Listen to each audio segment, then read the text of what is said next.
이 시간에 마가복음 9장 7절에 있는 말씀을 바탕으로 해서 저의 말을 들으라, 저의 말을 들으라, 이와 같은 제목으로 하나님의 말씀을 전하도록 하겠습니다. 한 성도님이 저를 찾아와서 질문합니다. 목사님, 우리나라에는 교회가 너무나 많은 것 같아요. 이 교회가 왜 이렇게 많이 생겨납니까? 그리고 교파가 너무나 많은 것 같아요. 장로교는 뭐고 감리교는 뭐고 침례교, 순복음은 다 무엇입니까? 이렇게 교파가 왜 이렇게 많습니까? 이렇게 질문을 했습니다. 그래서 제가 그 성도님한테 그것이 바로 교회가 많이 생겨나고 교파가 많이 늘어나는 것, 그것이 바로 기독교가 위대하다는 증거인 것입니다. 이렇게 제가 말씀을 드렸습니다. 여러분 보십시오. 봄이 되면은 저 대청댐 주변에 벚꽃나무가 엄청나게 많죠. 한 시간을 자동차를 타고 달려도 끝이 나오지 않는 만큼 벚꽃나무가 많이 있습니다. 그런데 과학자들이 말하기를 그 벚꽃 하나하나가, 그리고 잎사귀 하나하나가 다 분석해보니 다르게 생겼다는 것입니다. 가을에는 단풍나무가 있습니다. 그리고 은행나무가 노랗게 물들어가지고 아름다운 자태를 뽐내고 있죠. 근데 그 잎사귀 하나하나가 전부 모양이 다르다는 거예요. 40년 정도 한방눈이 내릴 때에 그 눈송이에 사진을 찍어온 사진작가가 있습니다. 그 사람의 현미경으로 눈송이 하나하나를 자세히 살펴봤더니 눈송이 하나하나 똑같이 생긴 게 아무것도 없다는 거예요. 다 다르게 생겼다는 것입니다. 여러분, 세계에 70억 인구가 살고 있습니다. 대한민국에 5천만, 대전에 150만 명이 살고 있어요. 사람들의 눈이 두 개입니다. 코가 한 개입니다. 귀가 두 개입니다. 입이 한 개입니다. 그리고 달린 의치도 다 똑같잖아요. 그런데 똑같이 생긴 사람이 한 사람도 없다는 거예요. 일란성 쌍둥이라 하더라도 생긴 모습이 다르다는 것입니다. 시편 139편 14절, 시편 139편 14절에서 내가 주께 감사하오문 나를 지으심이 신묘막측하습니다. 내가 주의 행사가 기이함을 내 영혼이 잘 안다고 이렇게 고백을 하고 있습니다. 똑같이 생긴 사람이 아무도 없어요.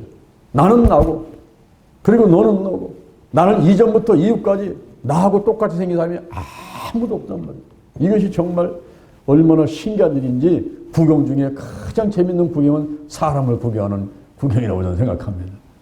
길거리 서가지고 지난 사람들의 얼굴을 보면은 나름대로 다 아름답게 생기고 각양각색의 그 모양과 특색들을 다 가지고 있지 않습니까? 얼마나 감사한 일인지. 여러분, 우리가 찬송부를 뜯어보세요. 어떤 사람은 손을 들고 부르는 사람이 있고, 어떤 사람은 박수를 치며 부르는 사람이 있고, 어떤 사람은 몸을 흔들며 부르는 사람이 있고, 어떤 사람은 가만히 부르는 사람이 있잖아요. 기도할 때도 보세요. 어떤 사람은 소리 치면서 막 울며 불며 가슴을 치면서 기도하는 사람이 있는가 하면은, 어떤 사람은 그냥 머리를 의자에다가 갖고 자는지 기도하는지도 모르는 그런 자세를 가지고 또 큰 기도를 하는 사람이 있잖아요. 다 다르단 말이에요. 달라. 틀린 게 아니고 다른 거예요. 틀린 게 아니고 다른 겁니다. 그래서 마음에 맞는 사람들끼리 모이는 것이 이제 교회 공동체가 되고 교파, 교단의 공동체가 되는 것입니다. 장로교를 좋아하는 사람들은 장로교 교회로 가는 거예요. 장로교에서도 교파가 또 1개, 2개, 100개, 200개가 넘어요. 자기끼리 마음에 맞는 사람들끼리 또 이름을 붙여가지고 뭐 합동이니 뭐 통합이니 이렇게 이제 이름을 붙여가지고서는 모인단 말이에요. 그리고 순복음 교회로 모인단 말이에요. 순복음은 뭡니까? 영어로 말하면 풀가스페, 충만한 복음이라는 거예요. 은혜가 충만하고 믿음이 충만하고 축복이 충만하고 말씀이 충만하고 이런 걸 좋아하는 사람들이 모이는 곳이 순복음 교회입니다. 그리고 기독교 대하나님의 성에 순복음 교단이란 말이죠. 이렇게 교회가 많고 또 교파가 많고 교단이 많아도 그 중심은 예수 중심이어야만 되는 것입니다. 아니, 목사님, 예수 중심이 아닌 교회도 있습니까? 있지요. 그런 교회들을 이단이다 얘기하기도 하고 사입이다 얘기하기도 하고 또 어떤 교회는 그럴듯하게 포장을 했는데 이 강대상에서 예수님의 탄생, 예수님의 죽음, 예수님의 부활, 예수님의 재림, 캐리그마가 전달이 돼야 되는데 인간의 상식과 교양 강좌, 건강 강좌 하듯이 세상에 그런 이야기들만 하면서 예배를 드린다고 포장하고 드리는 그런 교회도 없지 않아 있습니다. 그리고 예수님의 이름으로 기도드립니다. 이거를 빼버리고 이번에 단일 기도할 때도 보니까 미국에서 바이든 대통령이 당선되고서 거기서 모여서 예배를 드리는데 다양한 종교의 이름으로 기도합니다. 예수님의 이름을 빼버리고 다양한 종교의 이름으로 기도합니다. 그래가지고 우리나라로 말하면은 거기에 뭐 스님도 와 있고 뭐 천주교 무슨 뭐 종교의 모든 사람이 다 와서 있으니까 예수님의 이름으로 기도드리는 빼버리고 다양한 종교의 이름으로 기도합니다. 이런 엉뚱한 예배를 드린다고 하면서 모양은 포장을 했는데 그 속은 그게 아닌 이런 모임도 있단 말이에요. 우리나라에서도 목사님들이 모여가지고서는 뭐 세미나를 한다고 그러는데 거기서 세미나를 하는 게 다른 게 아니라 민족의 이름으로 기도해야 된다고 이런 걸 가지고 세미나를 하는 거예요. 그게 얼마나 어리석은 지금 짓들이고 시간을 허비하는 헛된 수고를 하는 일입니까? 예수님의 이름으로 기도합니다. 요한복음 14장에서 내 이름으로 기도하면 다 시행하겠다고 약속하신 그 약속은 저버려버리고 예수님의 이름을 빼버리고 다양한 종교의 이름으로 기도합니다. 민족의 이름으로 기도합니다. 제가 몇 번 말했지만 허경영은 허경영 이름으로 기도합니다. 또 그래가지고 밥 먹기 전에는 허경영 3번 외치고 뭐든지 하면 또 허경영 외치고 그 눈을 또 쳐다보면 또 내가 몸이 닿는다고 하고 가가지고 또 몸을 다 다듬어가면서 처음부터 치료받는다고 하고 그런 사람이 또 대통령 후보 나왔는데 그것도 인기가 있어갖고서는 뭘 다 놀란다니까 지난번에 보니까 여론조사가 안철수보다 더 많이 나왔어요. 4.7% 나오고 우리나라 지금 백성들의 성실이 어디 가서 있는지를 모르는 거예요 지금. 우리가 이런 가운데서 교단이 많고 교파가 많고 교회가 많아도 예수 중심의 교회, 예수 중심의 교단들이 돼야만 되겠습니다. 할렐루야. 오늘 본문 말씀을 통해서 제가 3가지 말씀을 드립니다. 첫째, 신비주의자의 모습입니다. 신비주의자의 모습입니다. 예수님께서 베드로와 야고보와 요한을 데리고 산에 올라갔습니다. 예수님의 모습이 변화가 되는데 그 얼굴이 태양같이 광채나면서 얼굴이 변화가 됐어요. 그리고 옷이 빨래를 해서 그만큼 희게 할 수 없을 만큼 신 모습으로 예수의 모습이 변화가 됐습니다. 그리고 모세가 나타났습니다. 엘리야가 나타났습니다. 1500년의 죽은 모세가 나타났어요. 1000년 전에 불수레를 타고 하늘로 올라간 엘리야가 나타나가지고 예수님 같이 말씀을 나누고 있는 거예요. 이런 놀라운 광경을 보자 베드로가 여기가 조사오니 초막 셋을 짓고 하나는 주를 위해서 하나는 모세를 위해서 하나는 엘리야를 위해서 하사이다 하는 겁니다. 그럴 때에 구름이 그들을 확 덮어버리더니 소리가 들리는데 이는 내 사랑하는 아들이니 너희는 저의 말을 들으라. 너희는 저의 말을 들으라. 그때만 구름이 싹 거치는데 모세도 없어지고 엘리야도 없어지고 오직 그 자리에 예수님만 남아 계신 모습을 보게 되었습니다. 잘못하면은 베드로와 야고보와 요한이 신비주의자가 될 뻔했어요. 여러분 우리가 이 성경을 볼 때 이 성경책은요 신비한 책인 것입니다. 기독교는 신비한 종교예요. 여기 창세기에 보니까 1장 2절에 땅이 혼돈하고 공허하며 흑암이 깊음에 있을 때 하나님의 신이 수면에 운행하셨다 그랬어요. 하나님의 신 성령이 암탉이 달걀을 품같이 품고 역사를 하는 가운데 하나님께서 말을 선포하시는데 빛이 있으라 하고 선포하시니 빛이 생겨나고 궁창을 만들고 땅을 만들고 바다를 만드셨습니다. 이게 얼마나 신비한 일입니까 여러분. 그리고 창세기 2장 7절에 보니까 여호와 하나님이 흙으로 사람을 만드셨어요. 코에다가 생기를 불어넣으시니까 사람이 생명이 됐어요. 이것이 얼마나 신비한 일입니까? 아들을 만들어 놓고 독초하는 게 좋지 못하니 그를 깊이 잠들게 한 다음에 갈빗대를 치어가지고 여자를 만들었어요. 이게 얼마나 이게 신비한 일입니까? 그리고 에덴 동산을 만들어 놓고 거기에 거하게 만들고 거기서 4개의 강이 흐르는데 기송강, 비온강, 히데겔, 유브강이 흐르고 이게 얼마나 신비한 일들입니까?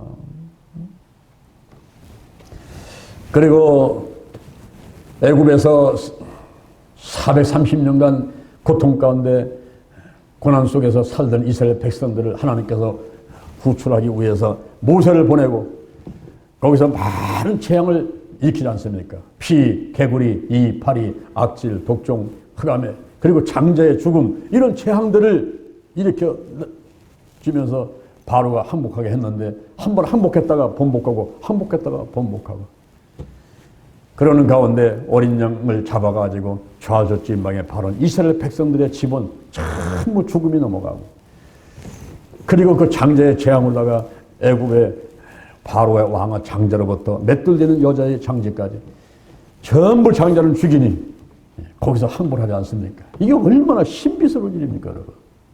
그리고 이스라엘 백성이 나올 때에 홍해바다 앞에 왔는데 바다가 가 있고 뒤에서는 바로의 군대가 쫓아오고 이제 진퇴해놨거나 죽을 수밖에 없는 그 가운데서 하나님께서 모세한테 지팡이를 들어가지고 손을 내밀라는 거예요. 그렇게 했더니 바다가 가져버렸어요. 바다가 가려져가지고 이스라엘 백성이 다 건넌 다음에 거기에 말 타고 쫓아오는 애국 군대가 중간쯤 왔을 때 그 물이 다리 합해지니까 그들이 전부 수장되었단 말입니다. 이게 얼마나 신비스러운 일입니까? 예수님께서 남자의 피를 받지 않냐고 동정녀 마리아 남자와 여자가 한 입을 쑤여서 동침한 가운데 아이가 생긴 것이 아니라 성령의 역사로 말미암아서 처녀의 몸에 아기가 생겨가지고 태어났으니 이게 얼마나 신비한 일이에요. 예수님이 태어나기 전에 700년 전에 미가 선지자가 예언하기를 앞으로 메시아는 베들레헴 땅에서 태어난다. 그런데 14년마다 한 번씩 그 나라의 총독이 인구조사를 하라고 호족하라고 명령 내릴 때에 그때 마침 예수의 어머니 마리아가 예수를 잉태하고 있을 때에 날 때가 됐을 때 그때 호족하러 고향에 베들레헴에 갔다가 예수님이 탄생되는 이게 얼마나 신비한 일입니까? 이사야 선지자가 7장 14절에서 처녀가 잉태해 아들을 낳는다는 이런 예언이 700년 전에 그리고 미가 선지자가 700년 전에 예언한 것들이 그대로 700년 후에 이루어지니 이게 얼마나 신비스러운 일입니까? 그리고 예수님이 이 땅에 계시면서 30년간 목소의 아들로 아버지 도와서 일을 하다가 3년만 동안 공생할 때에 예수님이 가는 곳곳마다 기적이 일어났어요. 귀신이 떠나가고 병자 고침받고 오병이를 통해서 5천명이 먹고 남는 역사가 일어나게 되고 이런 모든 일들이 성경에 기록되는데 이게 얼마나 신비한 일들입니까? 우리는 이 신비한 것을 믿어야만 되는 것입니다. 그러나 신비주의자가 되면 안 되는 거예요. 신비주의자는 누굽니까? 베드로가 예수님의 몸이 변화가 되고 모세와 엘리야와 더불어 막 말씀을 나누니까 거기서 잘못 착각을 해버린 거예요. 초막 셋을 짓고 하나는 주를 위하여 하나는 모세를 위하여 하나는 엘리야를 위하여 하사이다. 이것이 신비주의자의 모습인 것입니다. 여러분, 예수님을 피조물하고 동동진 자리에 올려놓으려고 하는 것이 신비주의자의 모습인 거예요. 오늘날 사람들이 성령 받았습니다. 방언을 합니다. 막 병 고치는 역사 일어납니다. 귀신이 막 떠나갑니다. 그러니까 그것은 하나님의 은혜고 예수 이름으로 예수의 보혈로 하는 것인데 그것이 마치 자기가 하는 것 같이 이제 교만한 생각이 들어가지고 헷가닥하는 거예요. 그래가지고 어린 양 재림주 내 밑으로 와라 나를 믿어라 이렇게 교만한 사람이 돼가지고 예수님하고 피조물이 동등전 자리에 올라서려고 하는 이러한 태도가 신비주의자의 모습인 것입니다. 이사야 14장 12절에서 너 아침에 들 계명성이 어찌 그리 하늘에서 떨어졌는고 너 얼굴 엎은 자여 어찌 그리 땅에 찍혔는고 내가 내 마음에 일기를 내가 하늘에 올라 하나님의 뭇별 위에 나의 보좌를 높이리라 북극 지폐 산 위에 나의 보좌를 입고 내가 좌정하리라 가장 높은 구름에 올라 지극히 높은 자와 비기리라 천사가 9단계가 있는데 두 번째 단계에 있는 케르빔스 그룹들 가운데 하나가 이런 교만한 생각이 들어가지고 타락하자 그가 사단이 되고 마귀가 됐단 말입니다. 오늘날 우리가 귀신을 섬기고 마귀를 쫓아가고 해와 달과 별을 섬기고 그리고 신주단지 갖다 놓고 정한석 갖다 놓고 부처 앞에 가서 빌어대고 바위 앞에 가서 나무 앞에 가서 복달라고 빌어대고 장생 앞에 가서 천하 대장군 지하 여장군 그 앞에 세워놓고 마을 수호신이라고 세워놓고 하는 이러한 샤머니즘, 이러한 토테미즘, 이러한 애니미즘 같은 이런 행위들이 전부 신비주의자의 모습인 것입니다. 예수님하고 동등된 자리에 이런 피조물들이 올라설 수가 없는 거예요. 그런데 여기 베드로의 고백이 초막 셋을 져서 하나는 주를 위해서 하나는 엘리야를 위해서 하나는 모세를 위해서 하사이다. 벌써 그 태도가 신비주의자가 되어버린 겁니다.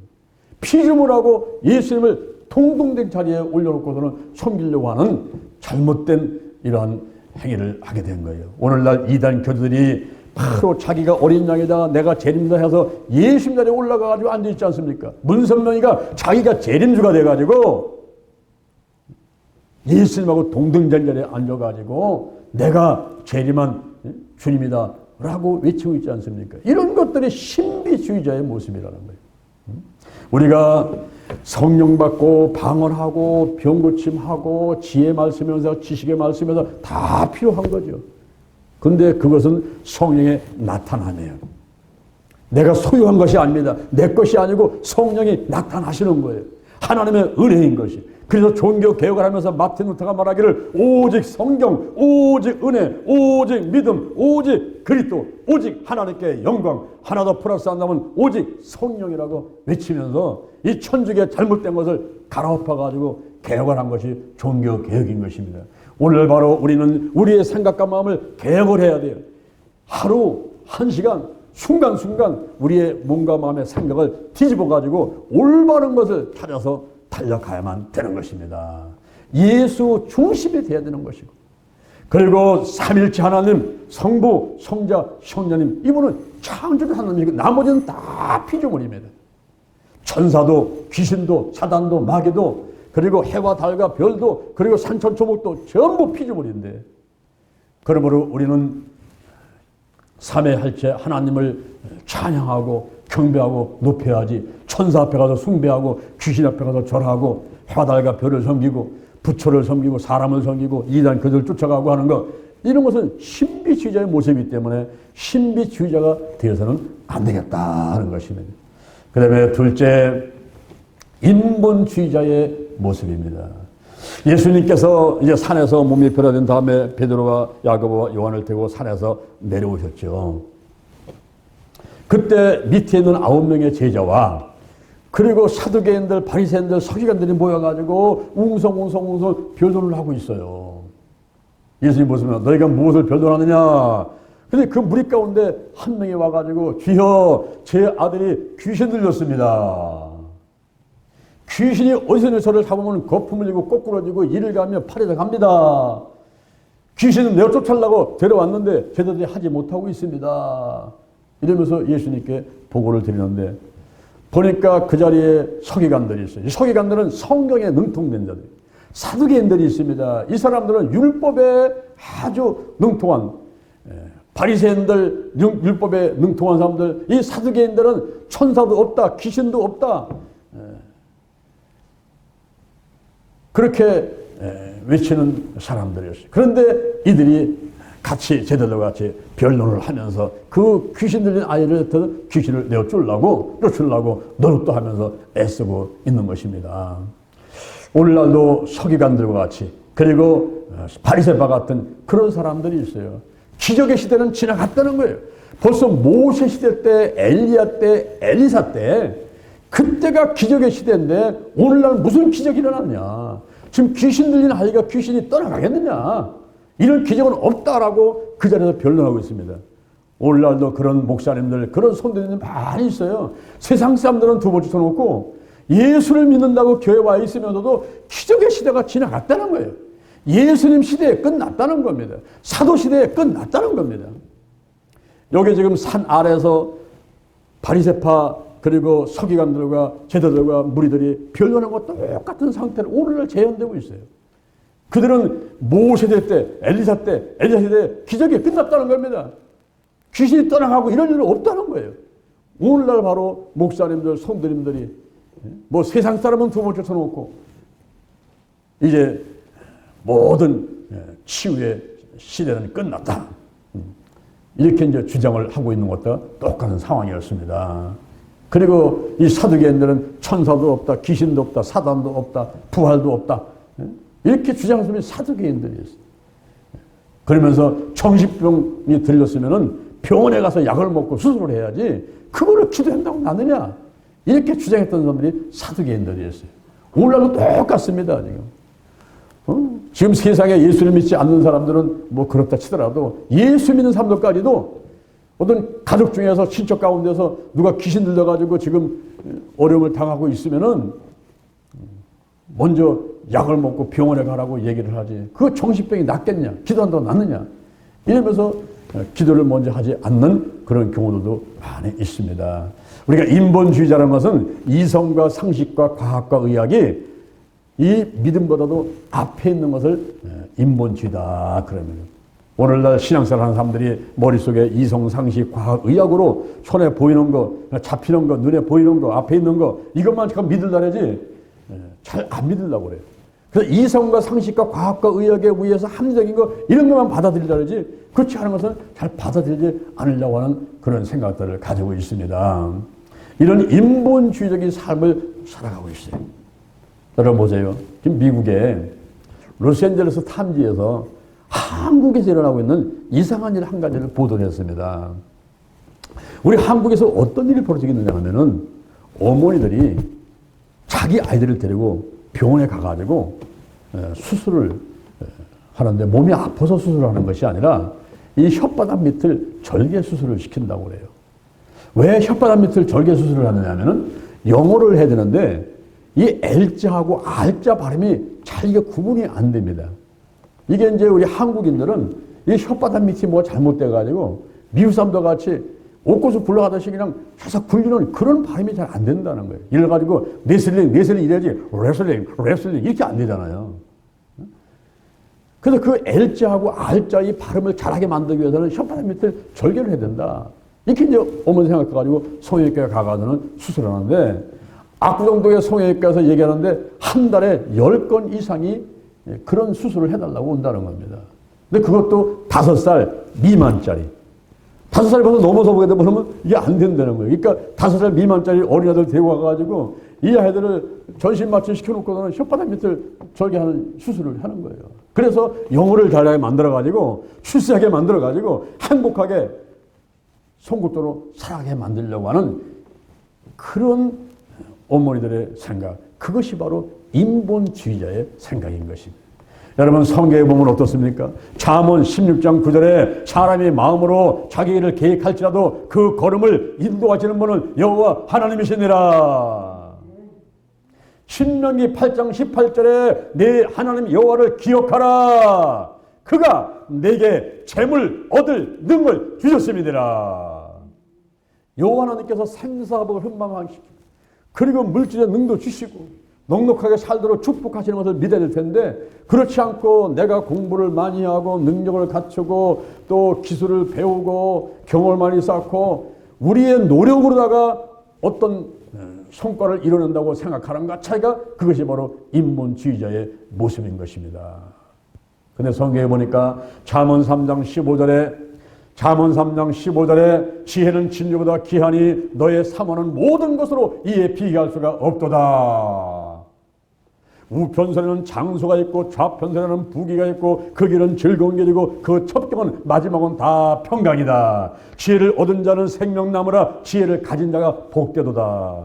이 지혜가 누굽니까? 고린도전서 1장 24절에 예수 그리스도가 하나님의 능력이요 하나님의 지혜다. 그래서 다시 말하면 예수님 안에 장소가 있고 부귀가 있고 즐거움이 있고 평강이 있습니다. 아멘. 예수 안에 생명이 있습니다. 예수 안에 복이 있습니다. 그러므로 예수님만 모시면 영혼이 잘되고 범사가 잘되고 강건한 복을 받게 되는 것입니다. 믿습니까? 믿습니까? 그래서 우리가 예수님 우선, 예수 중심 이렇게 신앙생활을 해야 되는데 교회 와서 신앙생활하는 사람들조차도 말씀 들을 때는 맞아, 목사님 말이 많은데 그렇게 한번 해봐야지 라고 또 결심하지만 문 열고 밖에 나가면은 그때부터는 하나님, 예수님, 성령님은 3등이에요. 3등. 어떤 문제가 생기면 자기 머리로다가 그리고 또 자기 지혜를 가지고 해결해 보려고 막 고민하고 움직이죠. 두 번째로는 백을 날려죠. 어디 서울대 병원에 어디 경찰서에 어디 청와대에 백 없나 아는 사람 없는가 전화 돌려대면서 이런 문제가 생겼는데 어떻게 하면 좋겠냐고 하지 않습니까 여러분. 하다 되면 그때 가서야 이제 전부 의지 없어 두 손 들고 옵니다. 금식하면서 매달리잖아요. 하나님은 3등으로다가 밀라고 있단 말이죠. 이것을 우리는 바꿔야만 되는 것입니다. 저는 늘 5가지 복을 말하잖아요. 영적인 복, 건강의 복, 가정의 복, 일꾼의 복, 물질의 복을 얘기를 하는데 이 순서를 잘 지켜야 돼요. 그러나 세상 사람들은 물질의 복을 먼저 원하고 그리고 사업장, 직장 잘 되는 걸 원하고 그 다음에 가정, 그 다음에 건강 생각하고 나머지는 생각도 안 해요. 그러나 우리 믿는 사람들은 우선순위가 하나님, 예수님, 성령님, 영적인 복, 말씀 충만, 성령 충만, 믿음 충만, 은혜 충만, 할렐루야. 이 복이 우선인 것을 믿으시길 바랍니다. 실천하셔야 돼요. 그러다면 건강의 복, 그 다음에는 가정의 복, 그 다음에 일꾼의 복, 맨 마지막에 물질의 복인 것입니다. 물질이 많다고 많고 행복한 것도 아니고 또 없는 사람이 행복하다고 할 수는 없겠지만은 그러나 반드시 물질이 많으냐 적으냐 따라서 행복이 있느냐 없느냐 하지 않습니다. 오히려 저 방글라데시든가 필리핀이든가 못 사는 나라의 백성들도 나름대로 행복하다고 해요. 우리도 1950년, 60년대 어찌 보면은 운동화도 못 신고 고무줄 신고 다니고 그리고 개구리 잡아가지고 뒷다리 빼가지고 구워 먹고 그리고 고구마 먹고 옥수수 먹고 하더니 그 시절에 더 행복했다고도 느껴질 수가 있어요. 꼭 물질이 많다고만 해서 행복한 게 아닙니다. 하박국 3장 17절에 보니까 비록 뭐가 무성치 못하고 감람나무에 소출이 없고 포도나무에 과실이 없고 밭에 식물도 없고 외양간에 소도 없어요. 우리의 양도 없어요. 다 망해버린 거예요. 올라 말하면 직장도 사업장도 다 망해버리고 아무것도 없어요. 그래도 나는 여호와를 인해서 즐거워하며 구원의 하나님을 인해서 기뻐하려다. 주 여호와가 나의 힘이시라. 아멘. 손 한번 들어봐요. 오른손 한번 들어봐요. 에? 진짜인가 아닌가 한번 가보죠. 오른손 들어보세요. 오른손. 에. 주 여호와가 나의 힘이시다. 아멘. 믿습니까? 주 여호와가 나의 힘인 거예요. 우리가 인본주의자의 모습을 버려야만 되는 것입니다. 신비주의자의 모습을 버려야만 되는 것입니다. 그러면 세 번째, 예수님의 모습을 보겠습니다. 예수님은 어떻게 했을까요? 우리가 예수님 믿고 예수님 하신 대로 쫓아가는데 예수님은 어떻게 하셨을까요? 예수님은 신비주의자가 아니었습니다. 예수님은 높은 산에 올라가서 그 얼굴이 광채가 되고 옷이 씌워지고 모세와 엘리야와 이야기하는 신비스러운 일을 체험을 했습니다. 그러나 예수님은 그곳에 계시지 않고 내려오시죠. 산에서 내려오십니다. 빌립보서 2장 5절 이하, 빌립보서 2장 5절 이하, 너희 안에 이 마음을 품으라. 곧 예수 그리스도의 마음이니 그는 근본 하나님과 본체시나 하나님과 동등됨을 취할 것으로 여기지 아니하시고 오히려 자기를 비워 종의 형체를 가져 사람들 같이 됐고 사람의 모양으로 나타나셨으며 죽기까지 복종하였으니 십자가에서 죽으심이라. 그러므로 하나님께서 그를 지극히 높여서 모든 이름 위에 뛰어난 이름을 주사 하늘에 있는 자들과 아래로 땅에 있는 자들과 땅 아래 물속에 있는 모든 사람들의 무릎을 예수 이름 앞에 꿇게 하시고 모든 입으로 예수를 주라 시인하여 하나님께 영광을 돌리게 하셨느니라. 할렐루야. 예수님은요 첫 번째 자리를 올라서려고 생각도 해보신 적도 없어요. 예수님은 항상 두 번째 자리, 이 자리가 내 자리야. 그래서 여호와 하나님, 이분은 창조주지요, 절대 근원이죠, 절대 주권이죠, 이분은 아버지시죠. 그 아버지 앞에 항상 예수님은 그 다음의 자리에 있어가지고 그 아버지의 뜻을 구하고 아버지 뜻에 순종하려고 그렇게 하셨지, 하나님과 동등됨을 취할 것으로 여겨본 적이 없으세요. 예수님은. 그러니까 예수님은 신비주의자가 아니었습니다. 예수님은 신비스러운 일을 많이 체험하고 그런 것을 많이 베풀었지만은 예수님은 신비주의자가 아니었어요. 여호와 하나님과 동등된 자리에 앉으려고 해본 적이 없고 항상 하나님의 뜻을 구하고 그 뜻에 순종하려고 노력했지 절대 하나님 앞에 넘어가지 않습니다. 여러분, 삼일체의 질서를 보세요. 성부 하나님, 성자 하나님, 성령 하나님이 있을 때에 성령님이 절대로 예수님 앞서지 않습니다. 이 성자 예수님이 절대로 성부 하나님 앞서지 않습니다. 이것이 바로 질서인 것입니다. 그래서 우리의 몸도 영과 혼과 육인데 바로 하나님의 영과 인간이 교제하고 그 뜻을 혼에게 혼이, 육에게 육이, 환경에게 지시하면서 거기에 순종하는 이러한 성도가 온전한 성도, 건강한 성도인 것입니다. 그런데 콩가루 집어는 그게 아니에요. 다 뒤집어답니다. 혼이 올라가서 앉아있고 육이 올라가 앉아있고 환경이 올라가 앉아있고 뒤죽박죽돼서 질서가 무너지는 그런 가정, 그런 회사, 그런 교회, 그런 나라, 이런 것은 바로 신비주의자 아니면 인본주의자의 모습인 것입니다. 그러나 예수님은 신비주의자의 모습이 아니었어요. 너희 안에 이 마음을 품으라는 거예요. 그 그리스도 예수의 마음이라. 그 마음을 갖는 여러분 되기를 주님의 이름으로 축원합니다. 축원합니다. 아멘. 예수님은 인본주의자의 그런 모습을 갖지를 않으셨습니다. 이성과 상식과 그리고 과학과 의학이 앞서지 않았습니다. 예수님께서 산에서 내려오니까 무리들이 웅성웅성 되는데 한 사람이 나와가지고 주여, 내 아들이 귀신 들렸습니다. 귀신이 저를 잡으면은 어디서든지 거꾸러지고 거품 흘리고 이를 가면서 그리고 파리해져 갑니다. 무엇을 좀 하실 수 있거든 저를 좀 도와주십시오. 그랬어요. 그럴 때 예수님께서 하실 말씀이 뭡니까? 할 수 있거든이 무슨 말이냐? 믿는 자에게는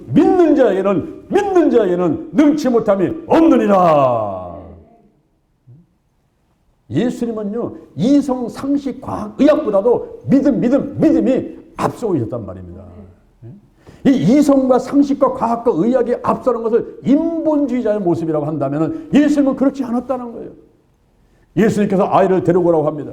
데리고 왔더니 그 아이를 향해서 예수님이 외치십니다. 벙어리 되고 귀먹은 귀신아, 내가 내게 명하노니 이 아이에게서 나오고 다시는 들어가지 말라. 그때 아이가 경련을 일으키면서 쓰러져가지고 죽은 자같이 되어버렸어요. 그때 예수님께서 그 아이의 손을 잡아 일으키니까 귀신은 떠나가고 아이는 건강하게 되었습니다. 할렐루야. 예수님이 집안에 들어갔더니 제자들이 코가 나와가지고 예수 앞에 서가지고 주여, 저희들은 귀신을 왜 쫓아내지 못했습니까? 예수님 말씀하시기를 기도 외에 다른 것으로는 이런 유가 나갈 수 없느니라. 아멘. 너희가 성령을 힘입어 귀신을 쫓아내는 것이면 하나님 나라가 이미 너희에게 임하였느니라. 예수님이 귀신을 쫓아낸 것은 본인의 능력이라기보다는 기도 외에 하나님 아버지께, 여호와 하나님께 기도했더니 그분께서 권능을 주시고 역사를 하셔서 이제 귀신이 떠나갔다 하는 것을 말씀해주고 있는 것입니다. 그러니까 예수님께서는 인본주의자가 아니었던 거예요. 이성과 상식과 과학과 의학으로 어떤 일을 해낸다고 믿는 그런 분이 아니라 오직 기도. 사람들을 향한 사역, 귀신 쫓아내고 뭐 전도하고 복음 전파하고 설교하고 사람들을 향한 사역을 하기 전에 먼저 하나님을 향한 사역, 기도. 하나님을 향한 사역을 먼저 하셨던 분이 예수님이셨어요. 예수님이 그렇게 하셨듯이 조영기 목사님이 그렇게 하셨습니다. 세계의 최고의 교회를 일구시고 전 세계를 120바퀴 이상을 도시면서 큰 복음을 전할 때에 조영기 목사님이 먼저 하신 것이 기도였어요. 이 강대상에 엎드려서 기도 먼저 하십니다. 이 첫 번째 사람이 변했어요. 거기는 성령 자리. 저 두 번째 앉으셔가지고 이제 기도하시죠. 기도하신 다음에 설교로 나오실 때는 성령님 가십시다. 영어로 말하면 Let's go Holy Spirit. 우리 가십시다 성령님. 항상 하나님을 앞세우고 예수님을 앞세우고 성령님을 앞세우고 그 뒤에서 쫓아와서 사역을 하시면서 어떻게 해서 이렇게 70만 성도가 모였습니까? 어떻게 해서 세계 최고의 교회가 되었습니까? 라고 누가 질문하면 그것은 성령님께서 하신 것입니다. 그것은 바로 하나님의 은혜입니다. 이렇게 하시는 말씀을 저희들은 들으면서 사역을 해왔단 말이에요. 예수님께서도 마가복음 1장 35절 새벽 오히려 미명의 한적한 곳에 가서 기도하시더니 자 다른 가까운 마을로 가자 우리가 전도하리니 이를 위해서 내가 왔노라. 전도하기 전에 기도 먼저 하셨던 예수님. 누가복음 6장 12절 누가복음 6장 12절 12명의 제자를 택하는데 산에 올라가서 밤새도록 초래하면서 기도하시고 내려오셔서 12명을 택하고 12사도라고 부르게 됐습니다. 요한복음 11장 41절 요한복음 11장 41절 죽은 지 나흘 된 나사로를 살리는데 그냥 나사로를 나오라고 외치신 것이 아니라 하나님께 먼저 기도하십니다. 하나님 아버지 항상 내 말을 들으신 것을 감사합니다. 오늘 제가 또 기도를 하는 것은 여기 모인 무리로 하여금 하나님께서 이 아들을 보내셨음을 믿게 하려 함입니다. 그렇게 하나님께 먼저 기도한 다음에 무덤을 향해서 외치십니다. 나사로야 나오너라. 죽은 자가 수족을 배로 동인 채로 나올 때에 풀어놓아 다니게 하라. 풀어놓아 다니게 하라. 드디어 죽은 지 나흘 된 나사로가 살아났습니다. 할렐루야. 겟세마네 동산에서 기도합니다. 내 이제 십자가에 못 박혀 죽을 그런 상황이 됐는데 먼저 기도하십니다. 누가복음 22장 44절 누가복음 22장 44절 이하에서 기도하시는데 얼마나 애쓰고 힘써 기도하셨던지 이마에 못에 혈관이 터져가지고 피가 땀방울에 섞여가지고 핏방울이 뚝뚝뚝 떨어지도록 그렇게 애쓰고 힘써 기도하셨습니다. 죽기 전에 기도하신 거예요. 십자가에서 못 박혀 돌아가시기 전에 7마디 기도를 하시면서 돌아가셨잖아요. 예수님은 사람들을 향한 사역, ministry unto the people, 사람들을 향한 사역을 하기 전에 하나님을 향한 사역, ministry unto God, 하나님을 향한 사역, 기도를 먼저 하셨습니다. 예수님은 인본주의자의 모습을 갖지는 않으셨어요. 신비주의자의 모습도 갖지 않으셨어요. 이러한 예수님의 모습을 기뻐하시면서 하나님께서 구름을 덮어버리고 하늘에서 수련하면서 베드로와 요한과 야고보를 향해서 외치시는데 이는 내 사랑하는 아들이니 너희는 저의 말을 들으라. 너희는 저의 말을 들으라. 너희는 저의 말을 들으라. 할렐루야. 오늘날 우리 교회가 그리고 교파가 교단이 많아도 전 세계 수많은 교단 교파 교회들이 있다 하더라도 그 중심은 예수 중심이어야 돼요. 예수 중심. 저의 말을 들으라. 예수님 하신 말씀을 드려야만 됩니다. 이 성경에 바로 예수님의 이야기하여 오신 예수님 다시 오실 예수님 예수님의 이야기입니다. 특히 예수님께서 마지막 하신 유언의 말씀을 우리는 지켜야만 됩니다. 부모님들이 유언한 것도 자식들은 다 지키려고 노력하죠. 예수님의 유언의 말씀이 무엇입니까? 마가복음 16장 15절 마가복음 16장 15절 이하에 너희는 가서 온 천하며 만민에게 복음을 전파하라. 믿는 자들에게는 이런 표적이 따르니 곧 저희가 내 이름으로 예수님의 이름으로 내 이름으로 귀신을 쫓아내며 뱀을 집으며 세방을 말하며 무슨 돌박도 해를 받지 않으며 병든 사람에게 손을 얹은 즉 나으리라. 대전 힐링기를 하나님이 왜 사랑하실까요? 신명복지재단 영동힐링기도원 하나님께서 왜 사랑하실까 보니까 저의 말을 들어라. 너희는 저의 말을 들어라. 예수님이 하신 대로 하라. 그것을 우리도 하려고 노력하고 그걸 하도록 초계파로 목사님, 성도님들, 사모님들을 모아놓고 훈련시켜서 지난 14년 동안 서울, 대전, 영남, 호남, 인도, 중국, 미얀마, 일본, 베트남, 호주 목숨을 걸고 순교할 각오로 다니면서 사역을 해가지고 연인은 10만 명 이상을 훈련시켜서 이들을 전부 파송했지 않습니까? 그런 엄청난 사역을 이 대전 신림교회와 저같이 부족한 사람과 그리고 미약한 우리 성도들을 들어서 사용하시면서 이런 일들을 하게 하셨는데, 하나님의 일을 하려고 하니까 우리 힘으로 하는 것이 아니라 하나님이 함께 하셔서 해낼 수 있도록 축복하시고 사용하실 줄로 믿습니다. 아멘. 이제 우리도 코리아를 맞이했어요.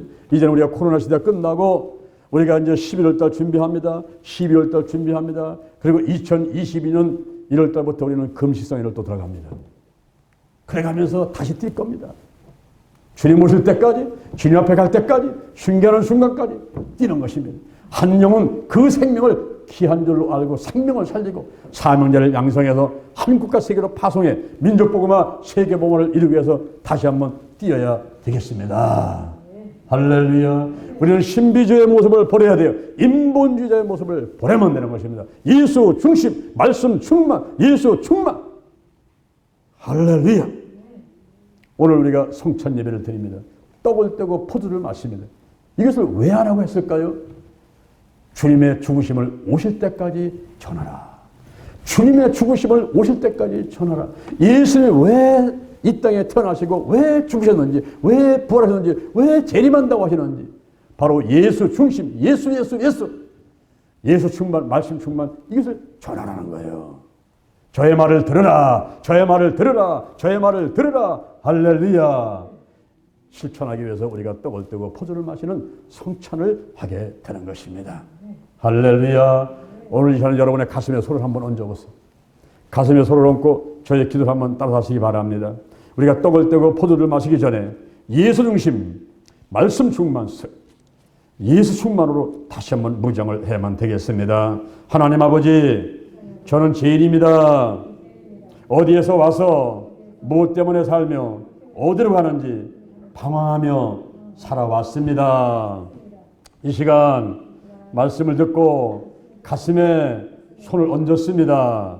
나를 위해서 죽으시고 나를 위해서 부활하신 예수님을 나의 구세주로 모셔드립니다.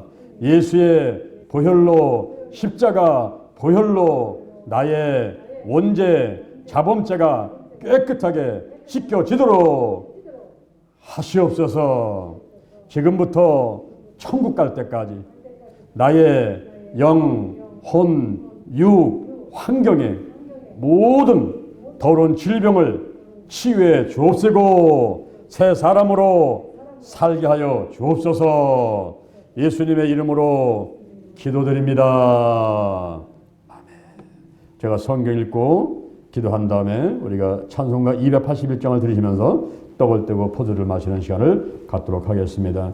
내가 너에게 전한 것은 주께 받은 것이니 곧 주 예수께서 잡히던 밤에 떡을 가리사 축사하시고 떼어 가라사대 이것은 너희를 위하는 내 몸이니 이것을 행하여 나를 기념하라 하시고 식후에 또한 이와 같이 잔을 가리시고 가라사대 이 잔은 내 피로 세운 새 언약이니 이것을 행하여 마실 때마다 나를 기념하라 하셨으니 너희가 이 떡을 먹으며 이 잔을 마실 때마다 주의 죽으심을 오실 때까지 전하는 것이니라.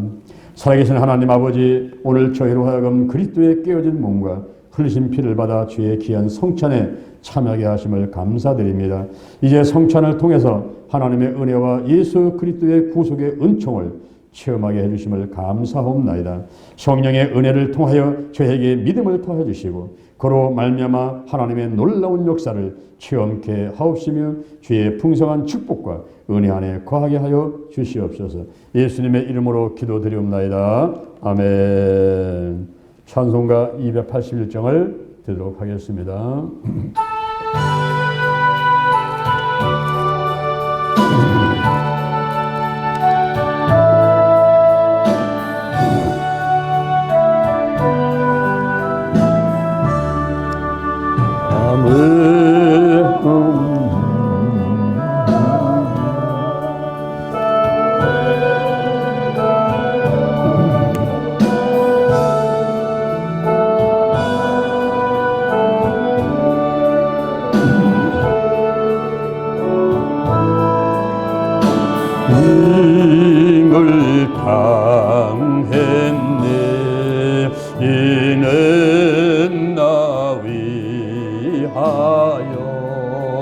십자가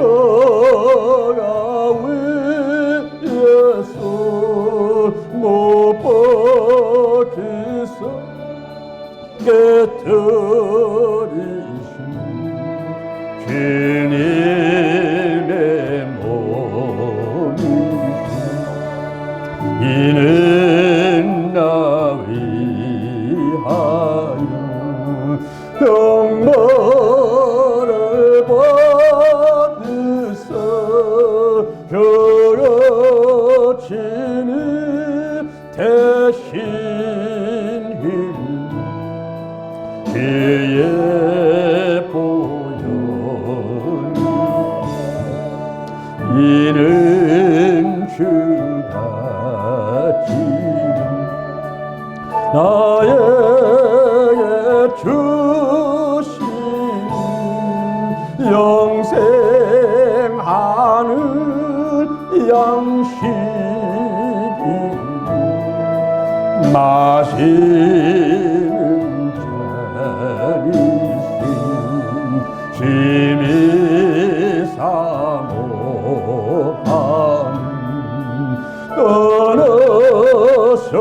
떠나셨던 주님 좋게 세상 다시 오실 때 한가히 우리 그때까지 십자가를 지고 그의 자비 한가운데 널리 전파 아멘 아멘.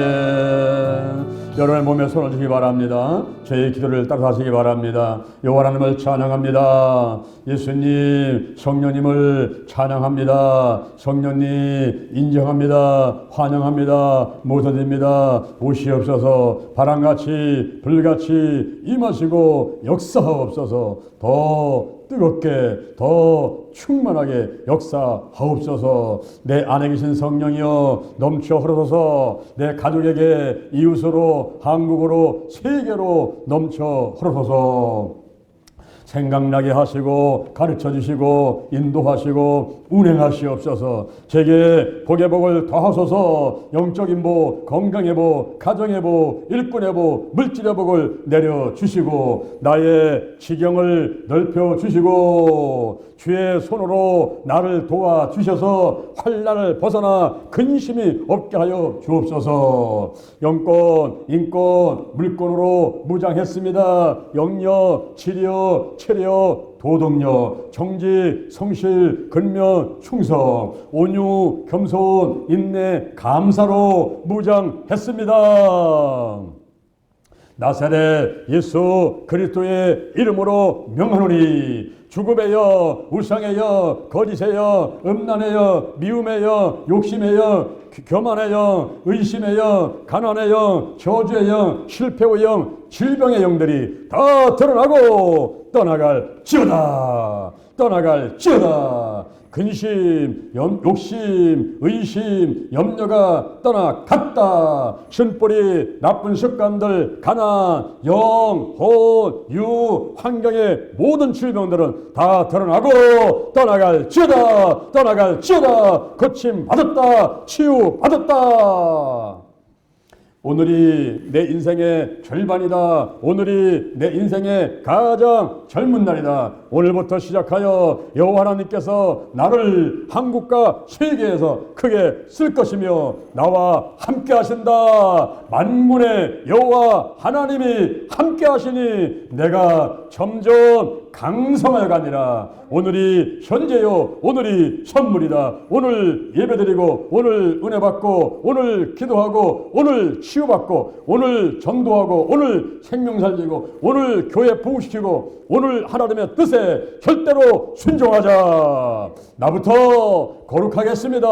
거룩한 성도가 되자. 거룩한 교회가 되자. 거룩한 가정이 되자. 거룩한 나라 되자. 좋은 일이 일어났습니다. 좋은 일이 일어났습니다. 좋은 일이 일어났습니다.